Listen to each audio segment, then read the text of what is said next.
YouTube is. And many of our top creators have actually attributed their success to not only their fans, but their family and their friends who have stood by them and have supported them in their YouTube journey. So I'm really, really pleased to welcome to the stage Michelle D, JunCurryAhn, and LaurDIY. We're at the home stretch, guys. One panel and one performance. We got this. Let's go.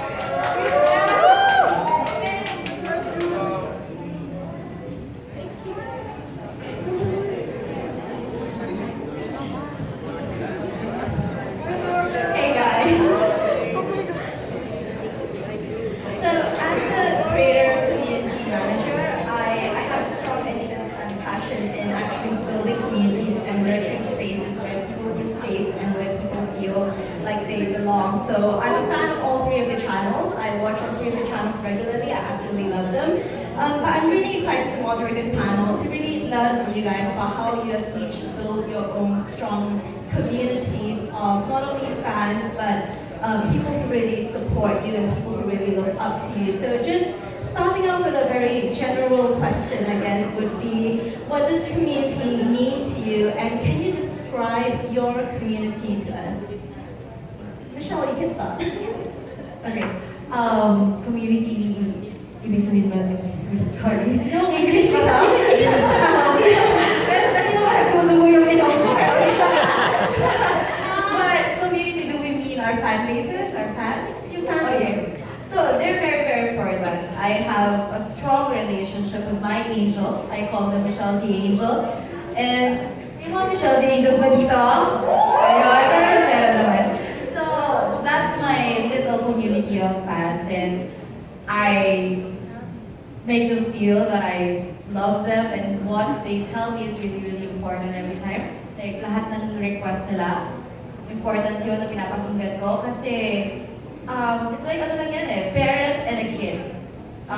When your mom buys you what you want, then you love her more. Ganun lang yun.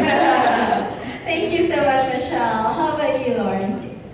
For me, community is like family or just like a bunch of friends that have the same interests. So for me with DIY and crafting, it's just finding other people that are really enthusiastic and passionate about it and sharing with each other like different tutorials, or like I love when my subscribers send me photos of things that they've done for my videos. So it's like just a great way to kind of bring together the whole DIY family. And you have a name for your community as well, right? I do. It's the Pretty Little Lures. It's a little spin off of Pretty Little Liars. And how about you, Jun? Personally, I think like I'm just so I'm a musician creator on YouTube, and I think I just have like I'm like also a big fan of like music in general, and I think the way I interact with my fans is kind of fanboying, fangirling along with them, like kind of like, especially I have a big interest in K-pop, and a lot of my followers like really enjoy K-pop, so I kind of just like go along with what they have to say. I kind of like, I'm like also a big fan as well of the people that I cover, so I think that's how I mainly interact. And unfortunately, I actually don't have a name for my community yet, but are you open to suggestions? Yeah, of course. You guys hear that? Yeah. Maybe we should call them gymnastics. Michelle's clearly thinking about this. But you guys are really big now. Jun, you are at 1 million plus subscribers, or you're at 5 million. Michelle, you're at 500,000 already. You've grown so rapidly in the last year. How did you begin? I mean, building this community, was it a very conscious effort that you made, or was it something that happened naturally and organically? You know what? I don't know too, because it just, and then lumalaki na siya, lumalaki. And I don't know why, but probably because of my content. Because I keep on uploading relatable content and up to date. Like kung ano yung uso sa Facebook or kung ano yung uso sa Twitter, I put it out on YouTube so that everyone can relate to it. So yeah, I thought it happened naturally. It happened naturally. For me as well, it was kind of just always a gradual like an incline. I never had like a viral video that went super popular that kind of shot me into stardom or whatever. It's always been really gradual because I was doing YouTube while I was in university. So I was was never trying to make it a job or make it a profession. It was more just a hobby and just a creative outlet for me. Pretty much what they said. Same for me. I started YouTube right when I got into college, and it wasn't like, oh, I'm gonna start YouTube, I'm gonna become a YouTuber. It was more of just, I want to keep playing violin and like have an excuse to play violin. So I just kind of started, and I think when I first started, like I tried to interact a lot with the fans because it was like very new to me, like just the fact that like people from all around the world were watching the videos, and I can actually like comment to them and like talk to them about like songs and stuff like that. So it was just really good interacting, and I guess like everyone said, it's just like a gradual growth. I guess just quickly dialing back, how did you guys get started on YouTube to begin with? Here we go again. I started in YouTube 6 years ago, so I've been doing this for 6 years, and that was back when I was in college. So, well, one of my college besties asked me to do YouTube because there were not a lot of Filipina YouTubers back then. So she's like, why don't you make YouTube? Ba't hindi ka mag-YouTube? Ang arte-arte mo, di ba? Ganun siya. So I was like, oo man, marami nga pala akong makeup. Sige, go! So I started that night. That day, when she told me to start, I started filming right then and there. I'm here. Awesome. And how about both of you? So yeah, I started in university, and it was more just because I like hated my program so much. So I was just looking to the internet to do something fun and creative because my program was like literally sucking my soul. So it was more just like a little hobby for me. I majored, I didn't study music in college. I studied like my passion for film instead. And I guess for me it was kind of just like, it's either I give up violin completely because I wasn't going to study it at all, or I just created a YouTube channel and kind of just like making an excuse for me to continue practicing. Good enough excuse, and look where it's got you. So each of you have been attributed or referred to as being really inspiring, encouraging, or motivational within not only your own communities, but from other creators as well, who have actually attributed you to helping them pursue their passions and to pursue not only being a creator, but passions that they have in general. Was this something you always were, or was it something that was developed over time? Like, were you sort of always aiming to be this sort of inspirational figure, and when you realized that you were, have you started kind of actively pursuing that? I mean, I don't think anyone goes into YouTube being like, I'm gonna be a superstar and inspire people. It kind of just happens. Or like, hopefully, just by doing what you're doing, you end up being a role model for people and a good influence. Just by kind of naturally doing what you love and finding people that are on the same page as you. Do you guys get inspired? Do you guys sort of use your communities and use your fans to inspire the content that you make? I do for sure, especially with DIYs. I do like 3 to 5 DIYs every week for the last 5 years. So it's like a lot of crafts. So I always just ask my viewers like what they want to see or what they're into, trendy things that are going on right now, and what they'd like to see done for much cheaper. Nice. How about they?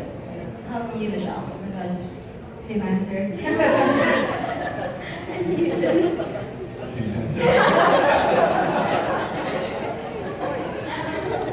I mean, with great power comes great responsibility. Because you guys have, do you feel a strong sense of, I guess, responsibility, knowing the amount of influence that you have with your fans? Because, I mean, I've seen how fans have reacted to each of you, in videos and things like that. You guys are popular, you're really popular. With that sort of influence that you have, do you feel a strong sense of responsibility, and how do you manage or leverage this? Yeah, I think definitely it is a big responsibility being on this platform because, of course, people, kids, not just kids, a lot of people watches you every day, and you don't want to influence them in a bad way. So you have to really be careful of what you put out there. So, but make sure that you still maintain yourself. I mean, maintain your personality, your own style. Yeah, you're just being the best version of yourself, exactly what she just said. So, same answer, just being the best version of yourself. And I think too, there's different causes and issues going on around the world that personally I feel obligated to speak to or support when I think that they're relevant, or if I think that I can just shed some light onto it to my viewers, because I do have such a big audience. I feel like it would be irresponsible to kind of neglect that. Any specific causes or issues that you have personally supported? Anything with like girl empowerment, I'm always like really big about, and then also I'm an extremely anxious person, so I always talk about anxiety and open up about that in my videos, just to like let people know they're not alone in that sense. That's amazing. Thank you for doing that. How about you, Jun? I guess for me, like I think for a lot of us, we started YouTube as like a hobby, as kind of like a leisure, very like laid back, chill, kind of just like for fun activities. But I think for me, the biggest change for me was like about like 2-3 years down the road onto doing YouTube. I started getting comments about like how, oh, I started watching your videos and that's how I got started on violin, and like it got me started playing violin again. And these comments like there was like one night when I started reading these comments and I started catching these comments a lot more. And when I started seeing that, it was just so touching to me, especially just the fact that I'm able to like inspire people to do violin. And at the same time, that's when I also kind of understood the responsibility as a social media influencer, because a lot of people see like millions of people watch your content and you don't know how it's going to affect them in any way. So of course, being careful, and of course also just putting your personality out there. Have there been any members of your audience or fans that have personally inspired you? They inspired us, or we inspired them? They inspired you. Oh yeah, a lot. There are fans or there are viewers who would actually share their story of how they found us, and it's very, very interesting sometimes.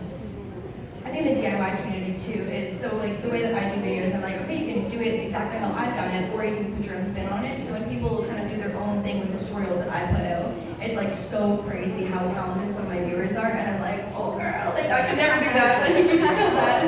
So for sure. Yeah, that's amazing. Before we open the floor for questions, I guess I just have one last question for you guys, and that is, who is your biggest supporter? A lot of communities built on trust and support. Who is your biggest supporter, of person you lean on most? My mom. Just kidding. But of course, your family, and then of course you have your friends around you, and then of course my viewers. Everyone. Yeah, I would say about the same. Like my parents for sure, like my #1 fans. They got their Instagram handles Mom DIY and Dad DIY. Like they're all about the brand. Like, they're all about the brand DIY. And then Alex over there. Yeah, just because I think he already touched on it, but because our work is so similar, he's been really, really supportive about everything from like the late nights to like being nervous about anything YouTube related. Same for me, my parents, but I think especially my dad. He actually watches like my videos on loop 24/7 a day. Like, before he goes to the office, he turns on my playlist. So actually, most of my views are probably coming from my dad. And then you know, like how you get so many comments, and like sometimes the comments are a little mean or like a little offensive.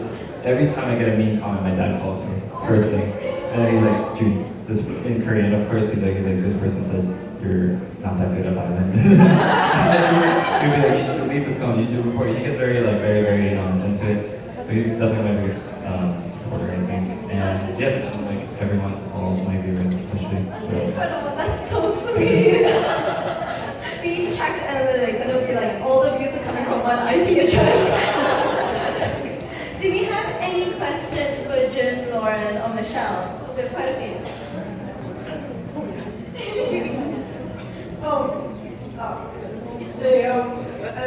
I'm a fan of few of you, especially Lauren and Alex. I support Lauren so much. Lauren forever. My question is, first of all, I'm Heaven Campus, and my question is, how do you feed your artistic side, especially in DIY and also in performing and also for Michelle being makeup? How do you feed your artistic side? I mean, I'm lucky enough that I get to be artistic and creative every single week with every video and every DIY. So for me, it comes really natural. Like, I feel weird when I get to be artistic and it's not going on video. I'm like, oh, this is super unnatural. Like, should I be vlogging this? Like, something feels weird about this. So I'm lucky enough that every day is so creative for me, and hopefully it can be like that forever. very bakla and very masa. That's why I make sure that I surround myself with bakla. So 90% of my friends are gay. So that's it. They're all mom cheese.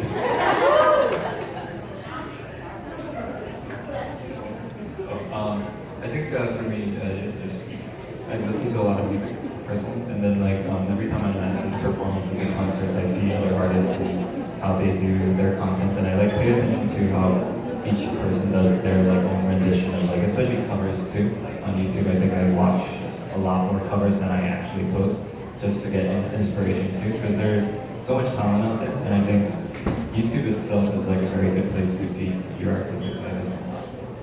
Amazing. Thank you so much for that question, Heaven. Do you have any? Hi. So my question is, how do you handle the haters, and how do you handle when it comes to reading negative comments, especially during those bad days? YouTube actually has this awesome feature where you can like blacklist a set of words, and that is like your best friend of the creator. Like, there's no shame in putting like I have like ugly, fat, zits, like literally any hate word you can ever think of. I probably have 200 words. Just to, like, it just like puts them all in a space where you don't have to see them. So that is like honestly the best tool ever. But I mean, at the end of the day, your hate percentage is so small compared to the ratio of people that support you. So I think it's just focusing on the positive and just realizing that those people aren't gonna build you up. So it's like, why give them any of your time and attention? Hanggang sa computer na sila magkasama. Makinig sa computer. I actually didn't know that feature existed. I should probably take a look into that. Or if you have like supportive parents like me, like I dad takes care of it, so yeah, just don't let it get too personal, because it's really not. People are kind of just don't let it get too personal to you. Just like don't read into what they say, because for them it's just 1 second that it takes for them to write a hate comment, and they're gonna forget about it, and they're gonna go on for the rest of the day without really thinking too much about it. But I've been there too. For example, like when I first started YouTube, obviously getting hate comments is like probably the most difficult thing when you start out. And the way I looked at it was like, wow, I'm sitting here for like an hour, like being depressed about this one hate comment when that person probably already forgot about it. So just look at it from their end. They're not really thinking too much about it, so why should you think too much about it? I think we have time for about 2 more questions. Okay. Hello, my name is Stephen. I also do DIY and SFX on my channel. So my question is, how did you get inspiration to stick with your content on your channel? Like, for example, Michelle, like, where did you get inspired to make a video? And you, Laura, how did you get inspired to do like DIY videos? Well, I guess for me, kasi yun yung gusto ng mga fans ko talaga. Yun yung nire-request nila lagi. So wala akong choice. I have to stick with it. And just do my job and update it and make it more trendy. Yun lang. Kung ano yung sinasabi ng viewers mo, doon ko makinig. It was how to get started to do like DIYs. Yeah. Well, I mean, I've been crafting since like I literally came out of the womb with like a paintbrush and scissors. Like I've just been crafting since day one. So for me, it started as a hobby, just a creative outlet, and I just became lucky enough that people liked it enough to keep wanting to see it every week. And just how did you get into music and I trained violin classically all throughout middle school and high school, and yeah, and then I enjoyed like everything around not really singing classical songs, just playing regular pop songs, and I just translated that over into YouTube. guys? And one more question. We have it there. Hi, wait, sorry, my voice is really bad. But I just want to ask a question because me, as a YouTuber, my problem is I'm super lazy. So you know how you guys said that you should have like a schedule on when to upload. So what if, you know, like we're artists, right? So what if there are times that you don't feel like making anything or putting makeup on or playing your instrument? Like what do you do to push you to make one because you have to? So you know, it's a job now. and your fans are waiting on it. So what do you do? I mean, it's tough because yeah, there's definitely sometimes where you're just like so overwhelmed or stressed or just like not feeling it, where you just don't feel the inspiration behind it. And like for me, I never want to put out a video that I'm not 100% like behind, and it's tough. But I also think about all the people that come to my channel every Sunday to come see a DIY that are looking forward to getting like a little 10-minute dose of inspiration. So I think that's what's kind of keeps me going every week, and just knowing that it might totally change the mood someone might watch on Sunday and boost their day. Well, ako kasi sobrang chill ko sa trabaho yun to. I mean, I give myself time to rest. Kasi if you're tired all the time, you would run out of ideas and wala, burn out ka, yes. Well, hindi ka na makakapag-work. So, I make sure that I chill and I rest and wait for my creative juices. And yeah, that's when I work again. Just be chill. First of all, I can relate to you like 100% about that laziness feeling. Like as a music cover artist, there's like thousands of songs that I can cover. Like I could probably cover a song a day and have a schedule of at least like 2 videos a week. But I think I post like maybe like 1 or 2 videos a month. So my schedule's really bad, and I completely understand, because I sometimes just wake up and I just don't feel like doing anything. And I think it's just when you, like again, like you look at your fan base and like how you've grown your fan base, people that are waiting to watch your videos, and it's kind of just like you just want to share it with them. And I think for me, I just have those random days too when I just get very like artistically like motivated, and then all of a sudden I post like 3 videos and everyone's like, "Whoa, where does this come from?" kind of thing.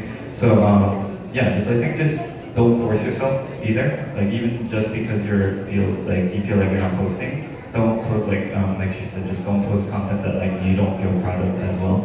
I think it's content that matters to you, and I think the artistic kick will come in when it's necessary. So.